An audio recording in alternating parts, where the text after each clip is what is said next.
चंद्र प्रकाश जी, अक्षय जी, मानुषी जी और आज सबसे पहले पृथ्वीराज फिल्म देखने वाले मेरे साथ इस सभागार में बैठे हुए सभी लोगों,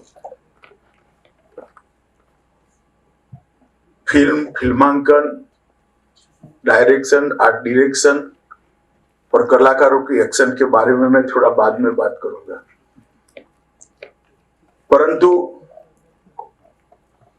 इस फिल्म के बारे में मैं जरूर बात करना चाहता हूं। मैं इतिहास का विद्यार्थी हूं। भारत के इतिहास को बहुत बारीकी से मैंने पढ़ा भी है, महसूस भी किया है। पृथ्वीराज रासो एक ऐसी लंबी लड़ाई का एक पड़ाव था जो लगभग 25 सितंबर 1025 से लेकर 15 अगस्त 1947 तक चली। अनेक विध आक्रांताओं ने हमारे मान बिंदुओं की, हमारी सीमाओं की, हमारी संस्कृति पर आक्रमण भी किया, कई बार परास्त भी हुए, परंतु इसके सामने की लड़ाई हिंदुस्तान की धरती ने कभी खत्म नहीं की। कभी कोई पृथ्वीराज बनकर लड़ा, कहीं कोई भीमदेव बनकर लड़ा, कोई सिंध के राजा दाहिर बनकर लड़ा, कोई कश्मीर के अनंतपाल लड़कर पड़ा। ये सब ने लड़ते लड़ते सालों के सांस्कृतिक प्रवाह को, जो हमने बनाकर विश्व की श्रेष्ठ संस्कृति यहां पर हमने बनाई थी, उसका संरक्षण भी किया, संवर्धन भी किया। और जो आक्रांता विश्व भर में कभी पराजित नहीं हुए थे, उन्होंने स्वयं स्वीकार किया कि हम गंगा जमुना के मुहाने पे आकर डूब गए, वो हमें परास्त नहीं कर पाए। कई बार सैकड़ों इतिहास के पुस्तक जो स्वाभिमान और जन जागृति नहीं ला सकते, एक काव्य ला देता है। इसका उदाहरण जिस काव्य पर यह फिल्म बनी है वो पृथ्वीराज रासो है। और कई बार हजारों पृष्ठ इतिहास के किसी महानायक का वर्णन नहीं कर सकते, 2.5 घंटे की फिल्म वो महानायक को फिर से जनमानस के अंदर महानायक करके प्रस्तावित करती है। और इसका उदाहरण सम्राट पृथ्वीराज है। सम्राट पृथ्वीराज न केवल मातृभूमि के लिए लड़ने वाला एक योद्धा की कहानी है, सम्राट पृथ्वीराज हमारी सांस्कृतिक ऊंचाइयों का परिचायक भी है। आज जब बात करते हैं स्त्री के स्वातंत्र की, स्त्री के एम्पावरमेंट की, विमेन एम्पावरमेंट की बात करने वालों ने पृथ्वीराज जरूर देखना चाहिए। मर्यादा के चौखट के अंदर महिला की स्वतंत्रता क्या हो सकती है, सम्मान क्या हो सकता है, समान अधिकार क्या हो सकता है, ये हमारी सांस्कृतिक ऊंचाइयों का बहुत सुंदर तरीके से चित्रण भाई चंद्र प्रकाश जी ने किया है। मैं उनको बहुत बहुत साधुवाद देना चाहता हूं।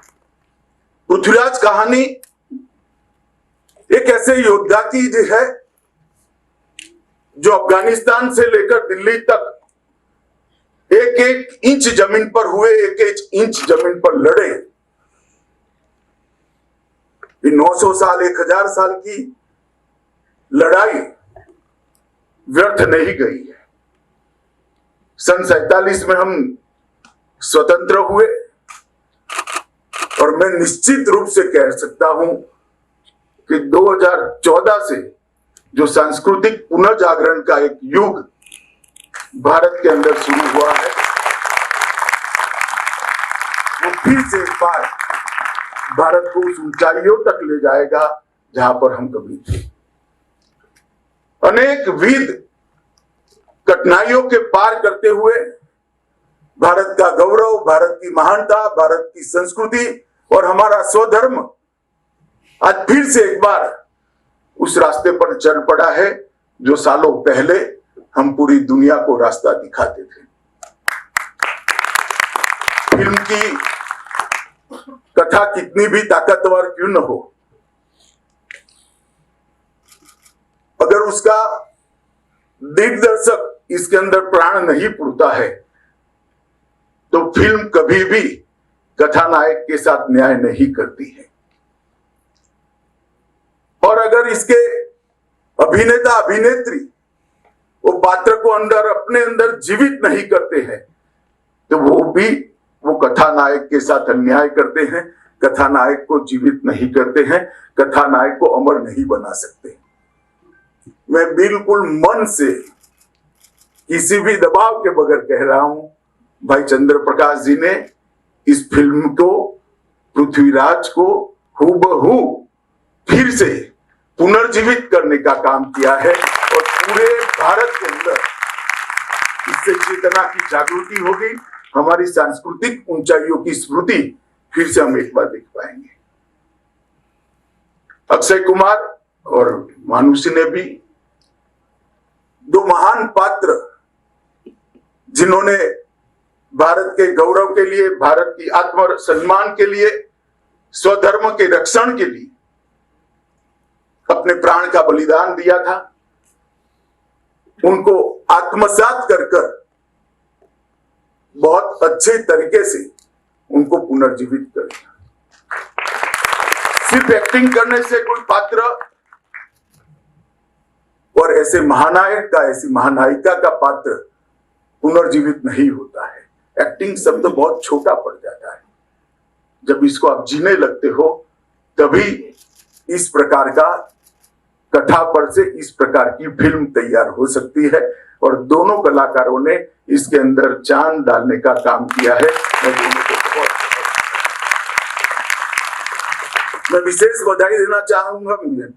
पहले नाम नहीं देख पाया, थोड़ी हड़बड़ी थी और फास्ट भी चल रहे थे नाम, मगर जिन्होंने भी इस फिल्म का आर्ट डायरेक्शन किया है उनको भी मैं साधुवाद देना चाहता हूं, क्योंकि राजस्थान के और दिल्ली के राजाओं की सादगी को जो इतिहास में वर्णित है उसको बहुत अच्छे तरीके से पुनर्जीवित किया है। उस समय के, उस कालखंड के शस्त्र, परिवेश, सेनाओं के कुटीर से लेकर सेनाओं के रखरखाव की स्थिति, सभी उस समय का फिर से पुनर्जीवित हुआ है।